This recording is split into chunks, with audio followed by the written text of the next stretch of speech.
Thank you all for joining us. Feras Riyal with Team Feras Riyal at Remax here. Today we have an exciting topic and we're going to be discussing about home inspection. And with us today is Home Inspector Mike Tita. Just a brief introduction about Michael. Michael is a full-time certified master inspector with Lighthouse Inspections and has been for the past 18 years. He's completed over 9,000 inspections anywhere from new build to century homes, large homes, small homes, condos, etc.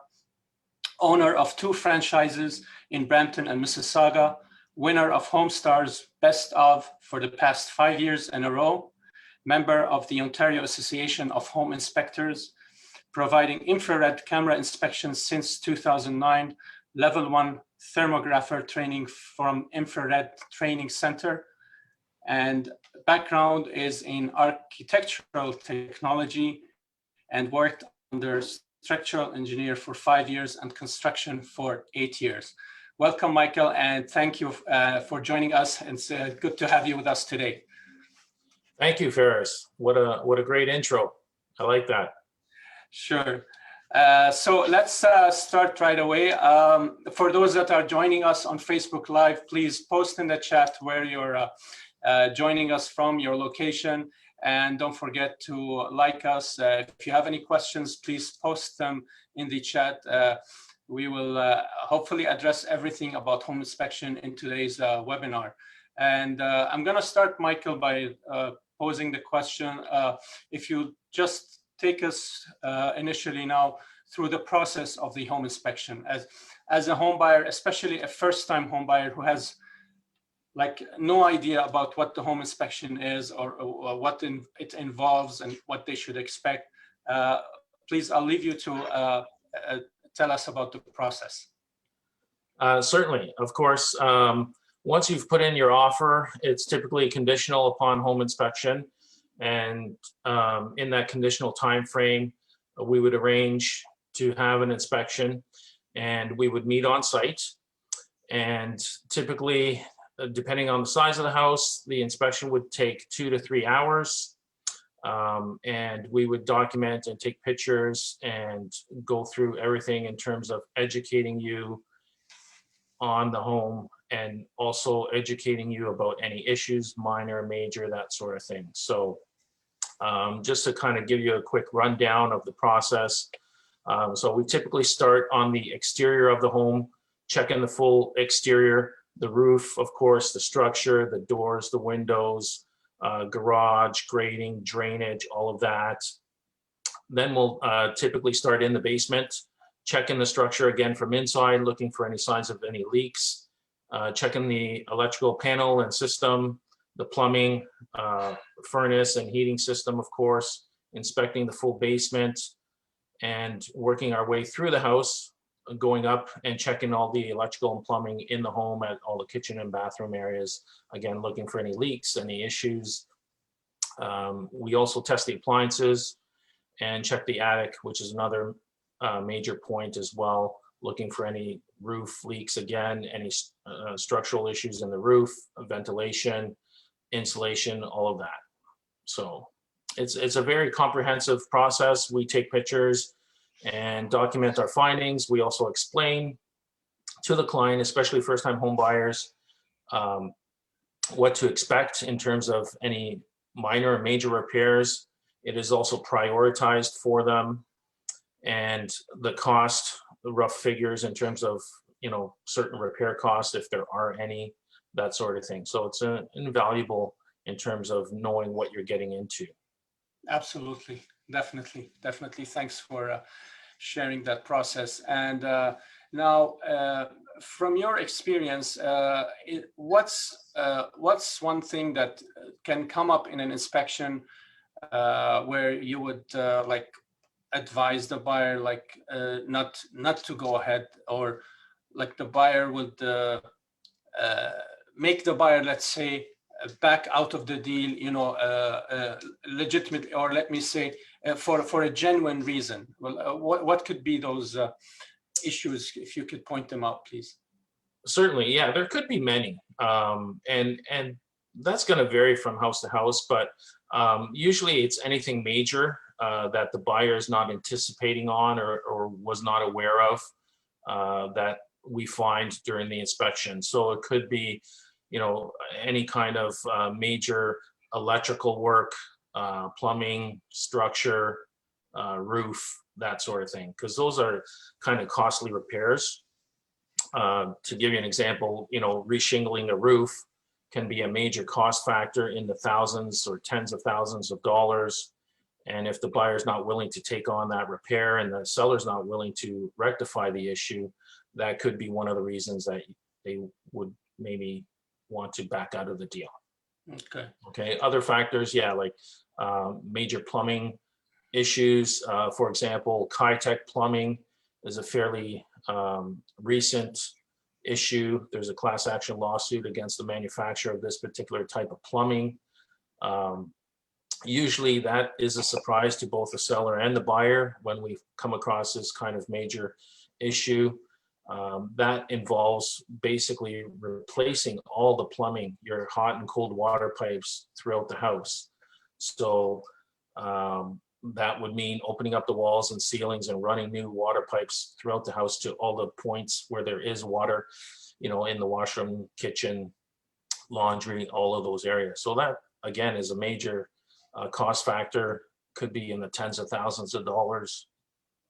So that would be something that someone would reconsider on purchasing a house that has that issue. Right. So basically, going back to that Kitech plumbing, which a lot of buyers, when we put offers for our clients, we do mention that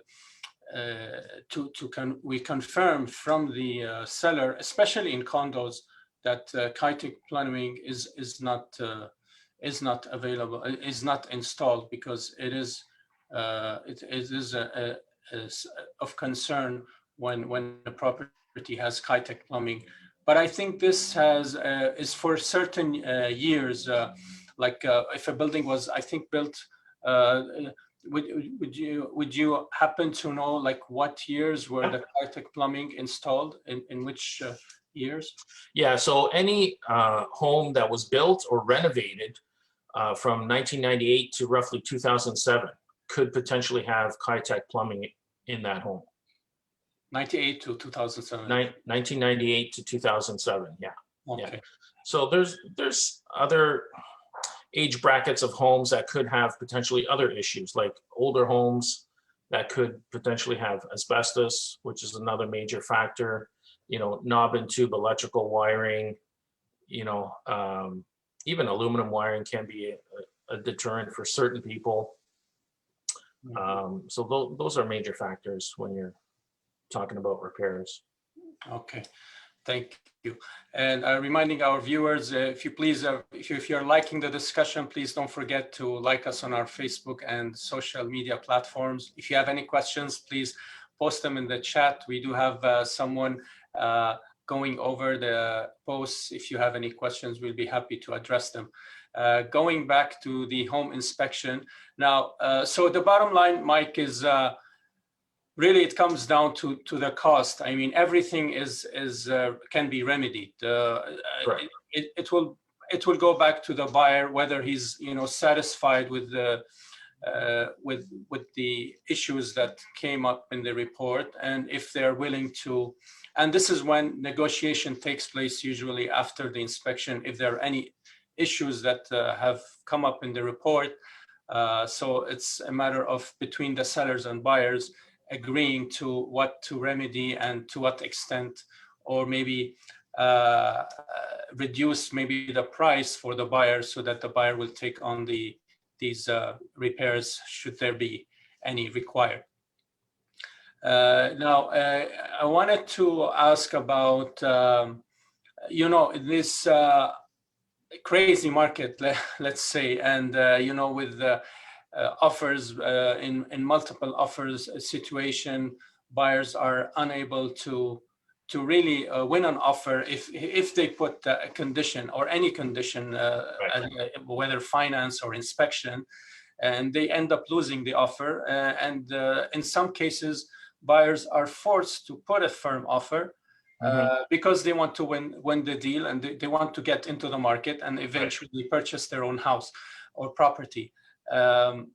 I understand that there is, besides giving a one-day inspection condition, in the past, usually the conditions are 5 days, 5 days for financing and inspection. So the buyer has 5 days and the seller has to wait until these 5 days are over. But because of the situation in the market and the competition, there are some buyers that are putting maybe one-day inspection, and in some cases they're not putting any condition. But you did mention to me that you have a solution for those that want to put a firm offer. You can provide what we call a walkthrough inspection. So, and this also can be done, I understand, in less than 45 minutes. So maybe the buyer can book a showing just as a regular showing, and before putting the offer, you could come in and do a walkthrough inspection, let's say, and this, of course, will cover the major items. So I'll let you elaborate more on the walkthrough inspection. And so with this tight market, we have to resort to what we can get in terms of any kind of inspection. And a walkthrough is what we call where we have limited time. So within 45 minutes, we're going to do a quick check of all the main components of the house. With this kind of inspection, we're not providing a report. It's just a verbal on-site quick check of the main components. So we're going to look at the structure, look at the roof, have a quick look at the exterior. We're going to look at the electrical panel, the plumbing system, the furnace, again, have a quick look of the structure in the basement, and throughout the interior, just maybe quick check of all the water points, looking for any leaks, and check the attic. So again, there's no report. So we call it a walkthrough because we encourage the buyer or client to walk with us during the inspection, and we're verbally going to tell them what our findings are. So at least at that point, they're going to learn about the house and know, in terms of the main components of the house, what their condition is, and they can make a more educated decision going forward. Exactly. So at least it's better than just going firm on an offer and not even checking anything on the property. This will actually give them some sort of peace of mind for the major items in an inspection report. And I understand it's a fraction of the cost of a full inspection, correct? Yeah, it's like half the cost. Okay.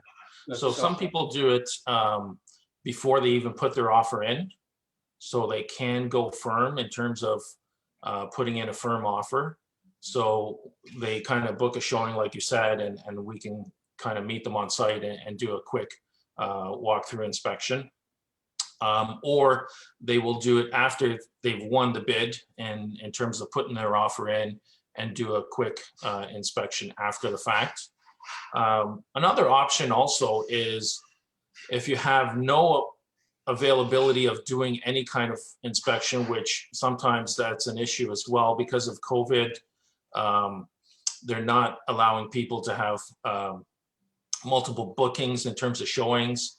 And because there's so many showings, they're not even able to schedule a showing appointment where you could do a walkthrough inspection.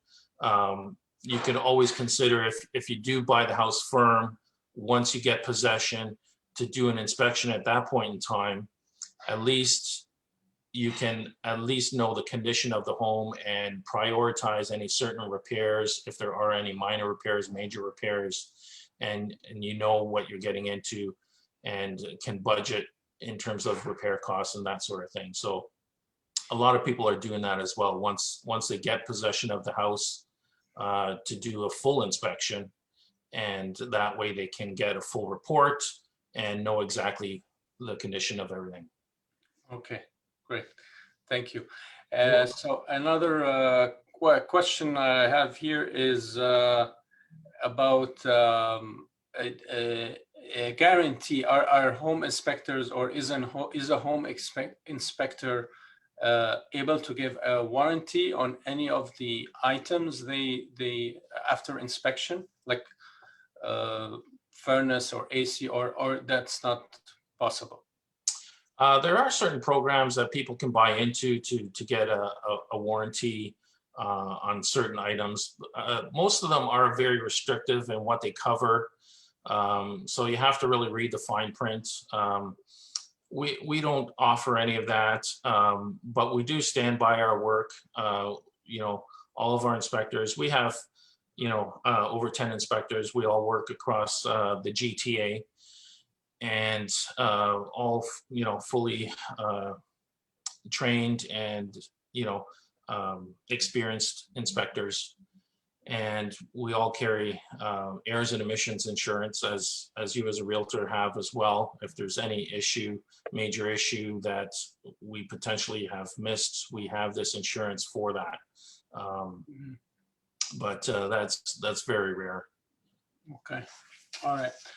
And another thing, so to the viewers, if you have questions, more questions, please post them in the chat.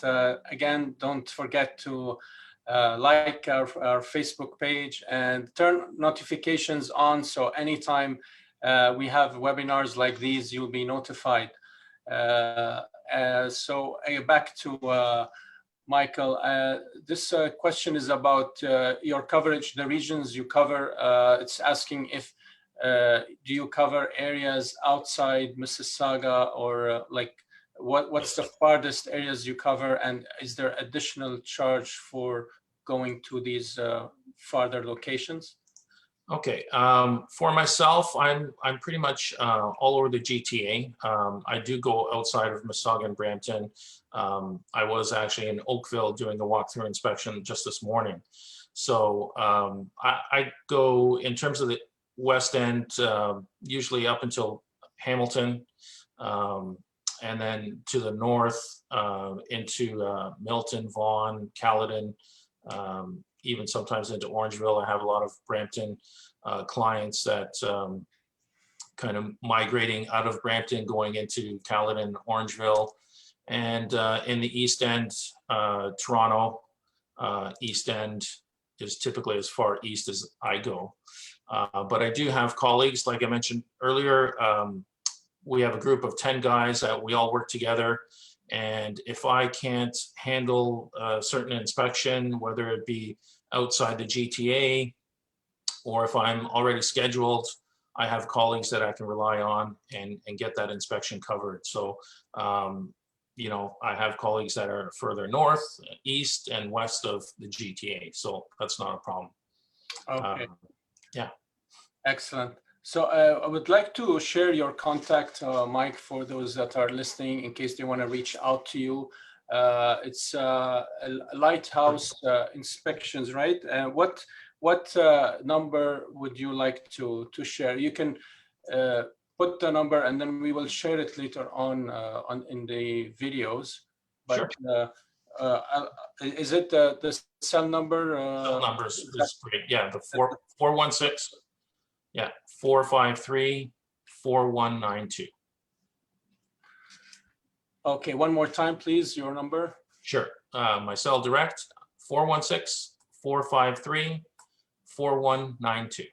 Okay, that's if you want to reach out to Michael, and if you have any other questions, you want to reach him directly, or get more information about home inspection. We have one question here. It says, does the inspection cover structural aspects, and does it assess flood risk?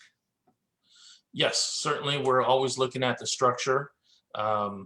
So we can only assess what is visible, of course. So if the basement's unfinished, we have more of the structure that is visible to us that we can assess in terms of the actual foundation walls, the floor structure, beams and columns, that sort of thing. So yes, we do look at the structure. In the attic, again, we're looking at the roof structure, whether it's a roof truss system or regular framing. We're going to assess the structure and look for any structural shifting, signs of structural issues, that sort of thing.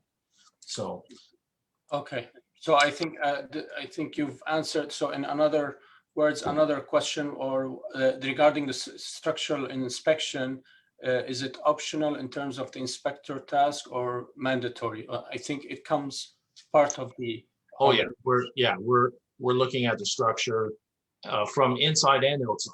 So looking for any signs of any structural shifting and anything structural that's not normal. Yeah. Okay, excellent, excellent. Well, let's see if I think we are no more questions so far. I would like to thank you, Michael, for joining us today and giving us the time and sharing your, your experience. And we are looking forward to working with you as a team, as always. And again, for our viewers, if there are any questions, you may post them in the chat, or we will be playing this webinar throughout the week for those that have missed it or missed part of it, so that they can come back and listen to what Michael had for us today. Thank you, Michael, so much. And thank you. And looking forward to future webinars like these. Yes, sounds good, Feras. And yeah, any further questions your clients may have, anything to do with home inspection, by all means, you can post my contact information.